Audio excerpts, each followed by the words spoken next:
నమస్కారం. Welcome to Andhraprabha TV. నేను గౌరీ.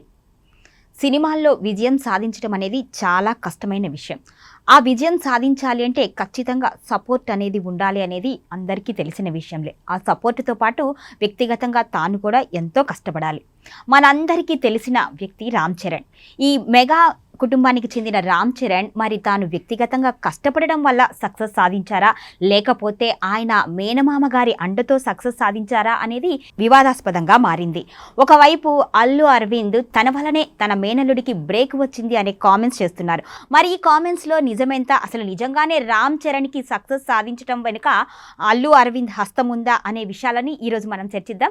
ఈ విషయాలన్నిటిపైన మనకి క్లారిటీ ఇవ్వడానికి సీనియర్ జర్నలిస్ట్ కిరణ్ గారు మనతో ఉన్నారు. వారితో మాట్లాడి ఈ విషయం గురించి డిస్కస్ చేద్దాం. నమస్కారం అండి. నమస్తే కిరణ్ గారు, ఇప్పుడు మనం చూస్తే అల్లు అరవింద్ గారు రామ్ చరణ్కి నేనే లైఫ్ ఇచ్చాను అన్నట్లుగా కామెంట్స్ చేస్తున్నారు. అసలు నిజంగా రామ్ చరణ్ అనే వ్యక్తి చాలా సక్సెస్ సాధించారు.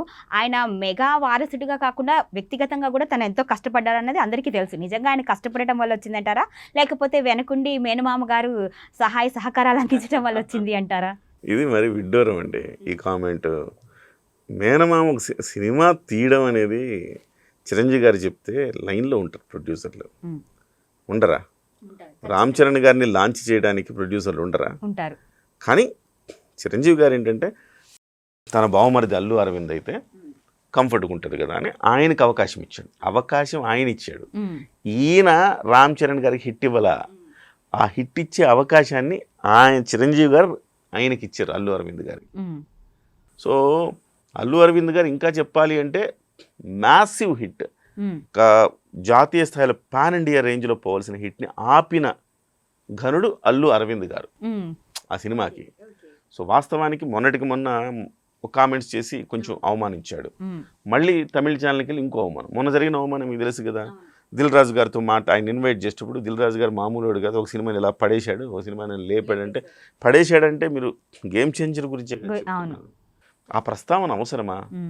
అనవసరంగా మీరు కెలుక్కోవడమే కదా. ఆ ప్రస్తావన అవసరం లేదు కదా. అది అసలు అసందర్భ ప్రేలాపన అంటారు కదా, అది అసందర్భ ప్రేలాపన చేశాడు ఆయన ఆ రోజు.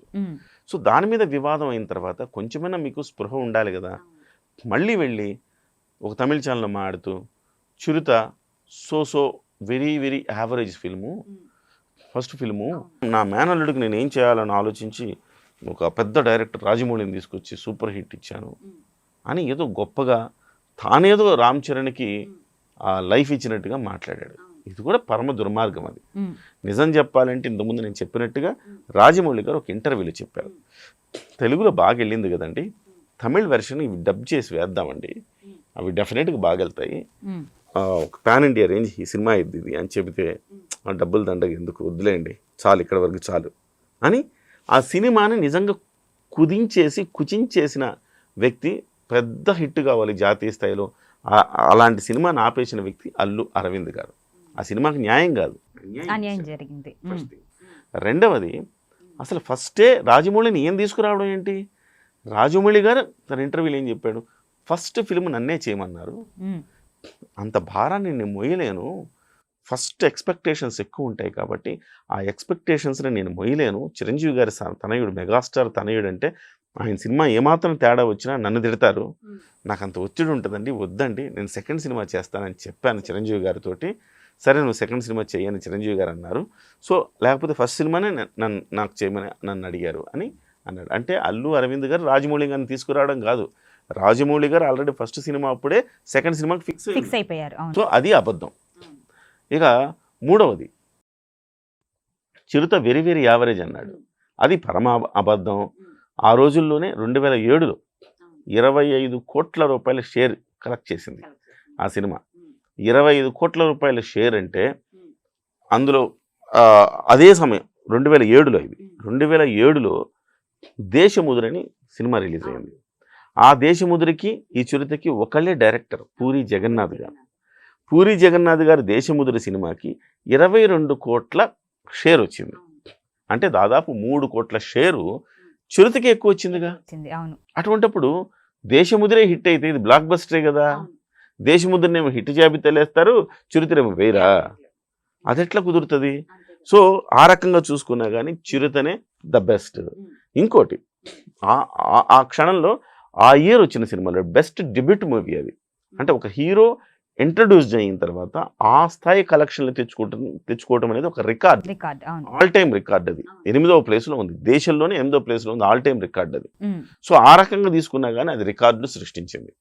పోనీ రామ్ చరణ్ గారు అక్కడ ఏమన్నా ఫస్ట్ సినిమాలో రామ్ చరణ్ గారికి ఎంత ప్రశంసలు వచ్చినాయి, అద్భుతంగా చేస్తున్నాడు డాన్స్, తండ్రి నోట్లోంచి ఊడిపడ్డట్టున్నాడు, ఆ ఫైట్ యాక్షన్ సీక్వెన్సెస్ కావచ్చు, ఆ డాన్స్ మూమెంట్స్ కావచ్చు, తండ్రి నోట్లోంచి ఊడిపడ్డట్టున్నాడు, ఈయన మరో మెగాస్టార్ అవుతాడంటే గ్లోబల్ స్టార్ అయి కూర్చున్నాడు. సో మీరు చేసింది ఏంటి అంటున్నా. పోనీ మీరు చేయలేదు, మీకేం చేశారు చెప్పనా? చిరంజీవి గారు ఏం చేశారు ఆయన కోసం? చిరంజీవి గారి కోసం ప్రొడ్యూసర్లు లైన్ కట్టారు. ఆ దశలో ఆయన సరే ఆయన చెల్లెల్ని ఇచ్చి పెళ్లి చేశాడు చిరంజీవి గారికి. అది ఆయన లాభం కోసం చేశాడు. ఆ విషయాన్ని చిరంజీవి గారు పరోక్షంగా ఇటీవల కాలంలో ప్రస్తావించాడు. నన్ను లాక్కొచ్చి కట్టేశారు, నాకు కనీసం 4 రోజులు పెళ్లి చేసుకోవడానికి కూడా తీరిక లేనంత బిజీ, వరుసగా 10 సినిమాల్లో బుక్ అయి ఉన్నాడు. ఆయనకి వీళ్ళ లైఫ్ ఇవ్వాల, ఆయన ఆల్రెడీ హీరో ఎస్టాబ్లిష్డ్ అప్పటికే. సో ఆయన పెళ్లి చేసుకున్నారు, కుటుంబంలో అల్లుడిగా తెచ్చుకున్నారు. అప్పటికే అల్లు అరవింద్ గారు 3 సినిమాలు గీతా ఆర్ట్స్ మీద తీసున్నాడు, సోదిలో లేవు, ఎవరికి తెలియదు ఆ సినిమాలు.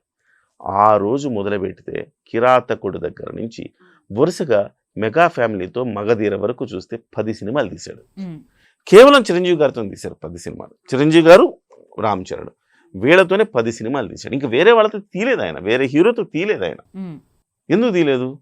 సొంత బావమరిది, సొంత బావ, ఆ బావ సినిమాలు తీసుకుంటే బావ డేట్లు దొరకడమే గగనం. వేరే వాళ్ళు అడుగుతుంటే వేరే వాళ్ళకు కూడా అల్లు అరవింద్ గారే డేట్లు ఇప్పించేవాడు. ఆయన డేట్లు ఇప్పించుకొని ఆయనతో డేట్లు సినిమాలు తీసుకుని మీరు బాగుపడ్డారు. చిరంజీవి గారు కాదు కదా, చిరంజీవి గారికి అల్లు అరవింద్ కాకపోతే ఇంకొకళ్ళు వస్తారు, అశ్విని దత్ లాంటి వాళ్ళు 2వ సినిమా కూడా తీస్తాను ముందుకు వస్తే, లేదు అల్లు అరవింద్ గారికి ఇద్దాము, మొదటి సినిమా మీరు తీశారు కదా, 2వ సినిమా అల్లు అరవింద్కి ఇద్దామని చిరంజీవి గారు ఇప్పించారు. సో ప్రతి క్షణం ప్రతి విషయంలో కూడా చిరంజీవి గారు మీకు చేశారు, చిరంజీవి గారి నుంచి మీరు లబ్ధి పొందారు తప్ప చిరంజీవి గారికి మీరు చేయంగానే మీ కుటుంబం కానీ చిరంజీవి గారికి లేదా రామ్ చరణ్ గారికి ప్రత్యేకంగా చేసింది ఇలా. అవకాశాలు వాళ్ళు ఇచ్చారు, మీరు ఆ అవకాశాలతో మీరు బాగుపడ్డారు. ఇవన్నీ మర్చిపోయి చిరుత సినిమా వెరీ వెరీ యావరేజ్, నేనేదో పెద్ద గొప్ప హిట్ ఇచ్చేసానని మాట్లాడడం అనేది అవివేకం అంటారు దాన్ని. అవివేకం, సో అసందర్భం కూడా. ఇవాళ అది మాట్లాడి అంటే ప్రతిదీ గెలుక్కుంటున్నాడు, అనవసరం కదా.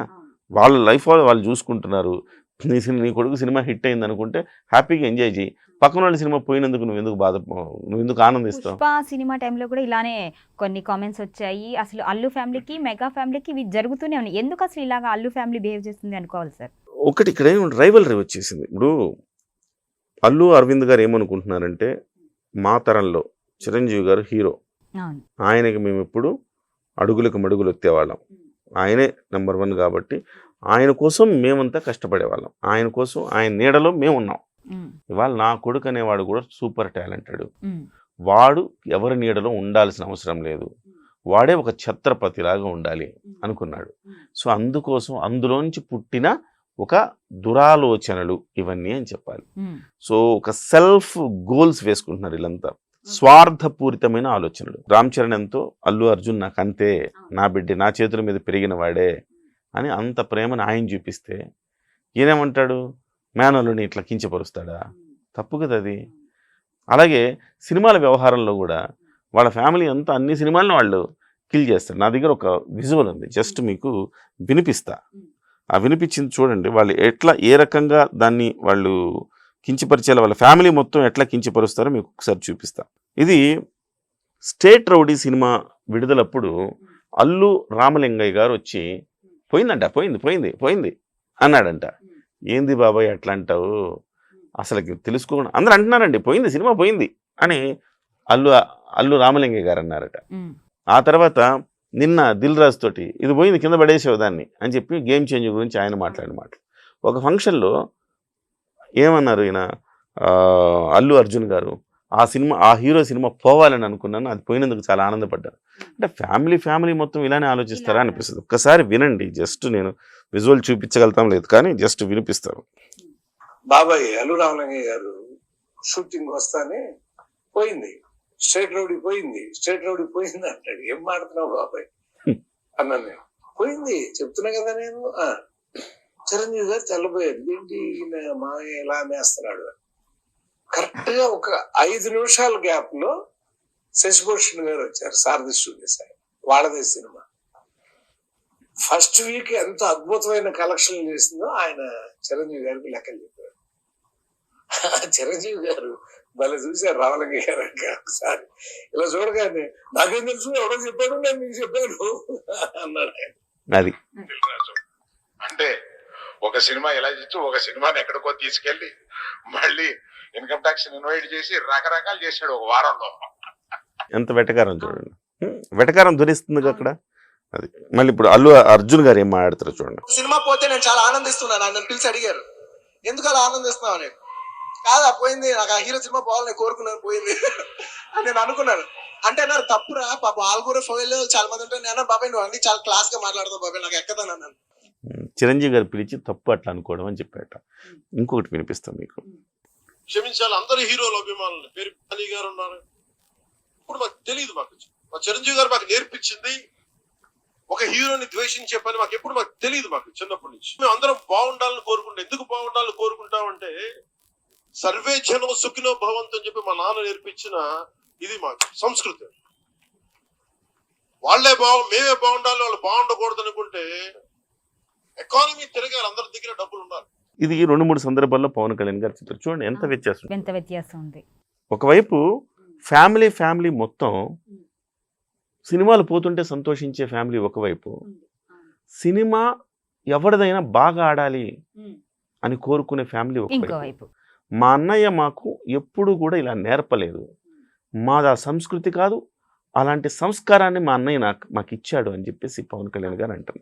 అదే సమయంలో అల్లు రామలింగయ్య గారి దగ్గర నుంచి, అరవింద్ గారి దగ్గర నుంచి అల్లు అర్జున్ గారు ఎలా ఆలోచిస్తున్నారో కూడా మనం చూస్తాం. సో ఒక సినిమా ఒకళ్ళ నష్టాన్ని ఒకళ్ళు కోరు ఎందుకు అన్నారు చూసారా మీరు, దానికి చెప్పా ఎందుకు ఇలాగా అయింది, ఎందుకు అల్లు అరవింద్ గారు వాళ్ళ ఫ్యామిలీలో పైనుంచి వస్తుంది, అట్లానే వస్తుంది. అలాగే చిరంజీవి గారి ఫ్యామిలీలో పైనుంచి ఇదే వస్తుంది. అందరి సినిమాలను ఆదరించండి, ఒకళ్ళ ఇది ఎంతో చక్కగా. మా నాని సినిమాలు కూడా మా ఇంట్లో చాలా ఇష్టపడి చూస్తారంటే, ఏ స్థాయి హీరోకి ఆ స్థాయిలో అభిమానులు ఉంటారు, అందరి అభిమానులకు. ఆయన పొలిటికల్ స్పీచెస్లో కూడా మీకు నచ్చిన హీరోని ఆ సినిమాలు వెళ్ళి చూడండి. సో నాని గారు చాలా బాగా చేస్తారు, జూనియర్ ఎన్టీఆర్ సూపర్ చేస్తారు, మహేష్ బాబు వీళ్ళందరూ నాకంటే గొప్ప హీరోలు అని చెప్తాడు ఆయన. చూడండి ఆ సంస్కారం అనేది బై బర్త్ రావాలండి. ఆ సంస్కారం వీళ్ళకుంది, వాళ్ళకి మిస్ అయింది. దాని వల్లనే ఈ రకంగా ఏర్పడింది. ఒకప్పుడు చిరంజీవి గారే టాప్ కాబట్టి ఇక అన్ని యాక్సెప్ట్ చేశారు. ఇప్పుడు అల్లు అర్జున్ గారు కూడా యాక్టర్గా మంచి పరిణతి, యాక్టర్గా నేను చెప్తుంది వ్యక్తిగా పరిణతి సాధించాల, యాక్టర్గా నటనలో పరిణతి సాధించాడు కాబట్టి అల్లు అర్జున్ గారిని నెంబర్ 1 చెయ్యాలి.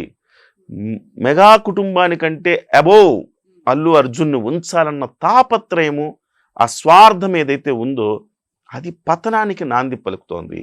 వాళ్ళ పతనం అక్కడ మొదలైంది. సో సినిమాలు హిట్ కావచ్చు, హిట్ కాకపోవచ్చు, అది మన చేతిలో ఉండేది కాదు.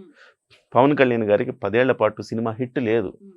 కానీ హిట్ లేకపోయినా ఆయన వ్యక్తిత్వం ఏం చేసింది, వాళ్ళ ఫ్యాన్స్ని అట్లానే కల్ట్ ఫ్యాన్స్ చేసింది. సినిమా ఫ్లాప్ సినిమా కూడా ఒక హీరో యావరేజ్ సినిమా కలెక్షన్లు వసూలు చేస్తుంది. ఆయన అట్టర్ ఫ్లాప్ సినిమా కూడా ఆ స్థాయి ఎందుకు వచ్చింది, కల్ట్ అభిమానులు ఉంటారు, ఆయన వ్యక్తిత్వానికి అభిమానులు ఉంటారు. చిరంజీవి గారికి ఆ ఫ్యామిలీకి అట్లా ఉంటారు.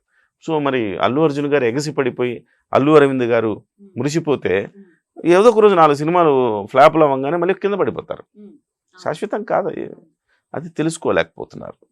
ఆ స్వార్థంతో వ్యవహరిస్తున్నారు కాబట్టి ఇవాళ ఈ రకమైన పరిస్థితి వచ్చింది. ఎక్కడ నెగ్గాలో కాదు, ఎక్కడ తగ్గాలో తెలియాలి అనేది కేవలం సినిమా డైలాగ్ మాత్రమే కాదు, ఇది మెగా అండ్ అల్లు అర్జున్ ఫ్యామిలీలో స్పష్టంగా కనిపిస్తోంది. నెగ్గటం మాత్రమే కాదు, మాకు తగ్గడం కూడా తెలుసు, అదేవిధంగా ఎదుటి వాళ్ళను కూడా ఆదరించడం తెలుసు అంటుంది మెగా ఫ్యామిలీ. అయితే వాళ్ళు కోల్పోతేనే మేము సంతోషంగా ఉంటాము అంటుంది అల్లు ఫ్యామిలీ. మరి ఈ వ్యత్యాసం వారి వ్యక్తిత్వాలని, వారి కుటుంబ పరంగా ఉన్నాయని ఆ 2 ఫ్యామిలీల మాటల్లోనే మనం ఇప్పుడు తెలుసుకుందాం.